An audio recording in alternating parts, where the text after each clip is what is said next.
இந்த இனிய நன்னாளிலே மகாகவி பாரதியாரை நினைவு கூற இன்முகத்துடனும் மிகுந்த புத்துணர்ச்சியுடனும் இங்கு கூடியிருக்கும் அனைவருக்கும் எனது அன்பான இனிய மாலை வணக்கம். நான் இன்று பாரதியாரின் பன்முகத்தன்மை என்கிற தலைப்பில் சில கருத்துக்களை உங்கள் முன் எடுத்துரைக்க விரும்புகிறேன்.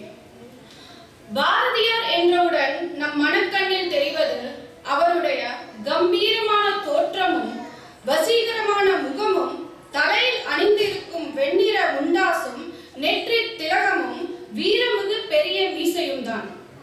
பாரதியார் தமிழ் மொழிக்கும் நம் இந்திய நாட்டிற்கும் எவ்வகையில் பங்காற்றினார் என்பது நாம் அனைவரும் அறிந்த ஒன்றே. கவிஞராகவும் விடுதலை போராட்ட வீரராகவும் அறிந்த நம் பாரதியை இன்று வேறு பல கோணங்களில் சிந்திக்க போகிறோம். பல்வேறு படைப்புகளுக்கு உரித்தானவர் பாரதி. பல்வேறு இலக்கியங்களை இயற்றியவர் பாரதி. சுதந்திர போராட்டத்திற்கு தன்னுடைய கவிதைகள் வாயிலாக மக்களுக்கு உணர்ச்சிகளை ஊட்டியவர். பாரதியினுடைய கருத்துக்களும் பெண்மை அடிமைத்தனத்தை மீட்க வேண்டும், சாதி எதிர்ப்பு அடிமைத்தனத்தை விளக்க வேண்டும் போன்ற பல்வேறு கருத்துக்களும் கொள்கைகளும் கொண்டவராக இருந்ததை நாம் அறியலாம். இயல், இசை, நாடகம் ஆகிய முத்தமிழுக்கும் பாரதியார் தந்த பொக்கிஷங்கள் பல பல. இயல் தமிழில் அற்புதமான குயில் பாட்டு, பாப்பா பாட்டு, கண்ணன் பாட்டு என பல கவிதைகளை இயற்றியுள்ளார்.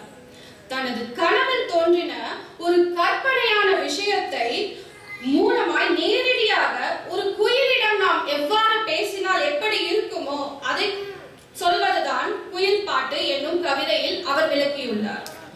காலை இளப்பரதி வீசும் கதிர்களிலே நீலக்கடலோர் நெருப்பெதிரே சேர்மணி போல் என தொடங்கும் இந்த பாடலிலே இன்னிசை பாட்டினிலே யானும் பரவசமாய் மனித உரு நீங்கி குயில் உருவம் வாராதோ என்கிற அவருடைய வரிகள் பாரதியாரின் இயற்கை அன்னையின் மீதான தீரா காதலையும் பிற உயிர்களிடம் அவர் கொண்டுள்ள அன்பையும் எடுத்துரைக்கிறது. இந்தியா அடிமைப்பட்டு கிடந்தபோது நம் நாடும் நம் நாட்டு மக்களும் விடுதலை பெற வேண்டும் என்று எண்ணிய பாரதி மக்களிடையே விடுதலை உணர்ச்சியை தூண்டுவதற்காகவே நாடக தமிழில் பாஞ்சாலி சபதம் என்னும் காவியத்தை இயற்றினார். பாஞ்சாலி தேவி சபதம் செய்த அந்த உணர்ச்சியை கொண்டு வந்தால் மக்களுக்கு அதே உணர்ச்சி தூண்டப்படும் என்கிற ஒரே நோக்கோடு மகாபாரத கதையை பெண்ணுரிமை காப்பியமாக தமிழில் பாரதி வடித்து தந்தார். இந்திய விடுதலை போராட்டத்தை பாரத போராகவும் பாஞ்சாலியை பாரத தேவியாகவும் உருவகப்படுத்தி மகாகவி படைத்த படைப்பு இது. இலக்கிய நயமும் கவிநயமும் கொண்டுள்ளது இந்த காப்பியம். பாஞ்சாலி சபதத்தில் உள்ள பாடல்களை படிக்கும் போதே நம் உதிரத்தில் வீரமிகு உணர்ச்சி ஊற்றெடுப்பதை நாம் உணரலாம். இப்படி ஆவேசமாக பாடிய அதே பாரதி நம் குழந்தைகளுக்காக பாடியதுதான் பாப்பா பாட்டு. ஓடி விளையாடு பாப்பா, நீ ஓய்ந்திருக்கல் ஆகாது பாப்பா, கூடி விளையாடு பாப்பா, ஒரு குழந்தையை வையாதே பாப்பா என்று தொடங்கும் இப்பாடலில் இளம் வயதிலேயே ஒரு குழந்தை எவ்வாறு வளர வேண்டும், என்னென்ன நற்பண்புகளை கொண்டு வளர வேண்டும் என்று வரிசைப்படுத்துகிறார் பாரதி. சுறுசுறுப்பு, ஒற்றுமை, கனிவான சொற்கள், சுதந்திரம், மகிழ்ச்சி, பிற உயிர்களிடம் அன்பு, கல்வி, விளையாட்டு, பாட்டு, நடனம் போன்ற சாராத செயல்கள், பொய் சொல்லாமை, புறம் சொல்லாமை, பக்தி, தைரியம், வீரம், உற்சாகம், கீழ்ப்படிந்து நடத்தல், தேசபக்தி, மொழி பற்று, சமநோக்கு பார்வை ஆகிய அனைத்து வகையான நற்பண்புகளையும் மேற்கோளிட்டு காட்டுகிறார் பாரதியார்.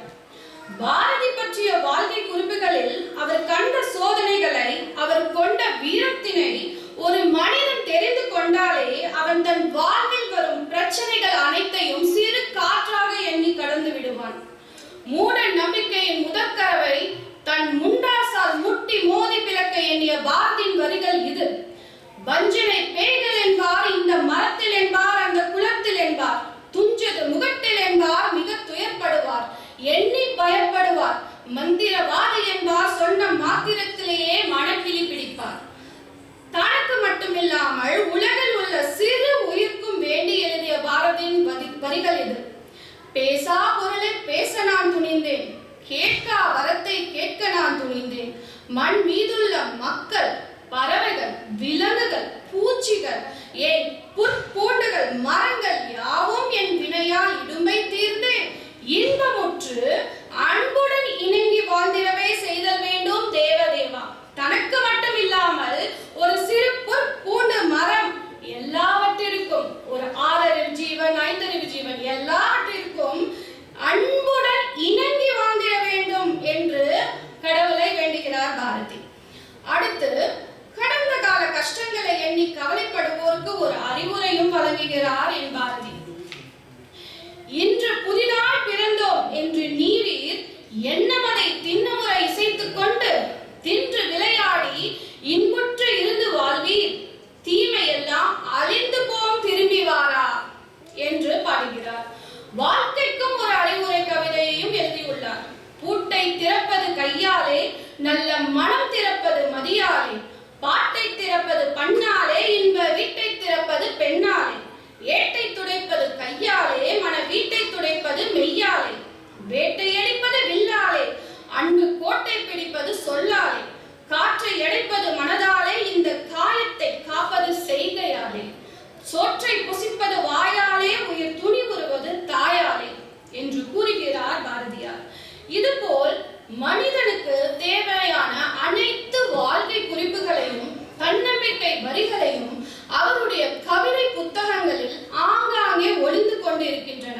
அதற்கான அர்த்தங்களை ஆழமாக தெரிந்து புரிந்து கொள்ளுங்கள். உங்கள் வாழ்க்கையை வசமாக்குங்கள்.